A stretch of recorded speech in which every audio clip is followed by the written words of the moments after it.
Hello and welcome back to JBCTR. For those that are new, my name is Johnny and today is my last day with the Abarth 595 and I couldn't think of a better time to run you through the things I love and the things I hate about this car.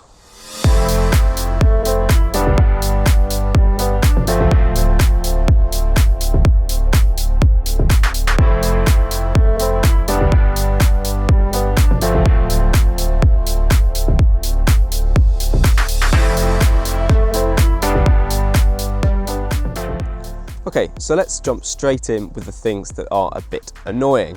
And I'm going to start with this seat adjuster here, which in itself is not too annoying, and I mean, it works well.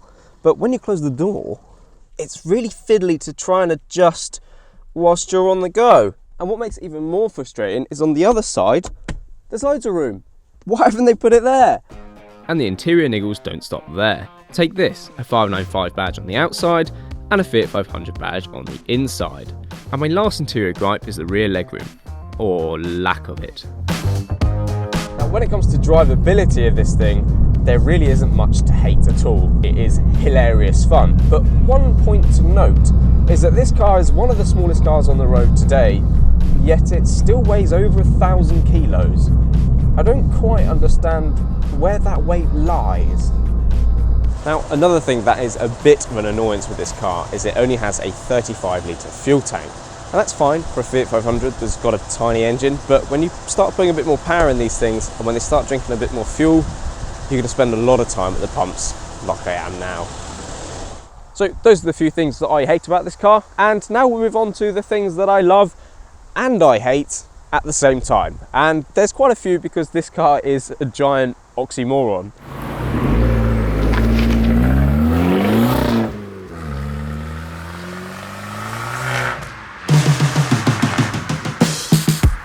First up on the love-hate list is that boost gauge. I love it because the fact a car like this has got a boost gauge at all is really cool. And it is actually really nice to be able to see the boost going like this when you're pressing on. It's quite funky.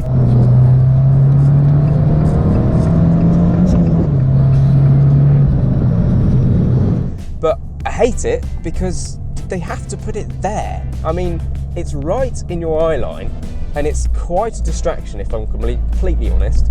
And if they were going to put anything right in your eye line, why didn't they put the speedo there and then put the boost gauge somewhere else?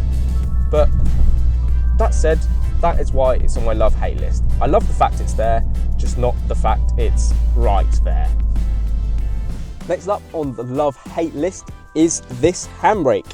And that is because I hate it because it's so low down. I've mentioned in another video, you need to sort of bend down and pick it up. It's a bit silly, but I love it because it really adds to the character, especially when the gear stick is so close to the steering wheel. To then have to bend down all the way and then pick it up when you come to a stop, there's something a bit satisfying about it. Now, one thing that makes it onto my love-hate list that may surprise you is that engine and drivetrain. And the reason it's on my love-hate list is because it feels a little old school, but I love that. So the reason it feels old school is because what a moron. So the reason it feels old school is because the engine provides the power way up in the rev range. So you need to be hitting 4,000 RPM before you really get any kind of movement out of the engine at all, really. That said, I actually love it because when you do get there, it feels like an achievement. It feels like, yeah, you're satisfying the car. I really, really like it. It's quite refreshing. It's not given to you on a plate, you have to work for it. And I like that. Now, these Sabelt seats make it onto my love-hate list. And that is because they look awesome, they're very comfortable, and they really do add to the character of the car. But they are a bit too firm, in my opinion, especially when combined with the Koni suspension. So for short journeys and for really like ragging it down the back roads, it's great. I love them, I really do. But the downside is long journeys. I can see them becoming tiresome with these seats and the suspension. And talking of suspension, that Koni suspension also makes it onto my love-hate list. I love how it handles, it does this car very well. But of course the downside to firm suspension is of course the fact that it's firm. So on long journeys it may get a bit bumpy, but if I'm going to be honest, it is no more firm than this car's competitors, like the Fiesta ST, for example. Lastly, on my love-hate list is that dash. It looks great and I love how it changes when you switch to sport mode, but I can't help but feel it's all style and not much substance, as it's not particularly intuitive to use. Now this I love, and that is the Bath's attention to detail. So take this as an example. It's an aluminium cap with an embossed Bath logo on it. Now that covers the hole where the horrendous roof area was on the Fiat 500, and they've actually replaced it with an aerial integrated into the rear window, just to make it look that little bit more slick. I mean, they've also thought about how they can make the seat releases cool. I mean, how cool is that? You also get Bath branded sills, Bath branded mats, Bath branded pedals. Our dash is still labelled up in Italian and the screen shows you Bath reversing back to the garage when you turn the car off. I really do love all these little details, but I also love the not so subtle details. How could I forget that epic exhaust?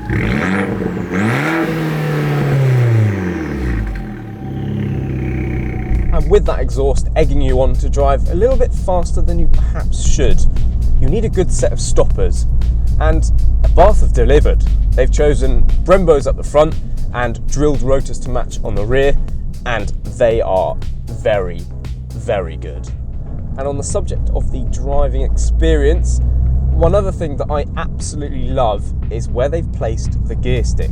Now, I guess this comes from the Fiat 500 base car, but even so, it's a wicked place to have the gear stick when you're pressing on, because it's really not far from the steering wheel at all to change gear. So there you have it. Those are my thoughts on the Abarth 595 Competizione.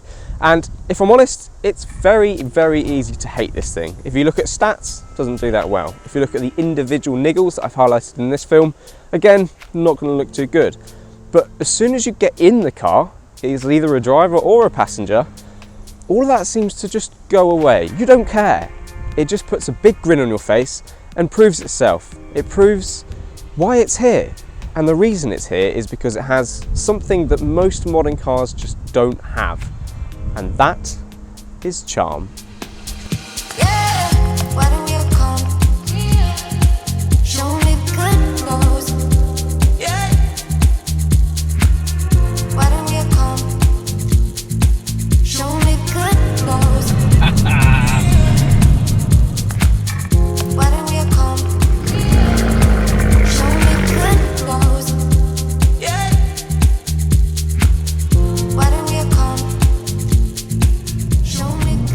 Now, a massive thank you to Abarth UK for making this week possible. If you enjoyed this review, please give it a thumbs up, and if you'd like to see more of the Abarth or Fiesta content, please feel free to subscribe.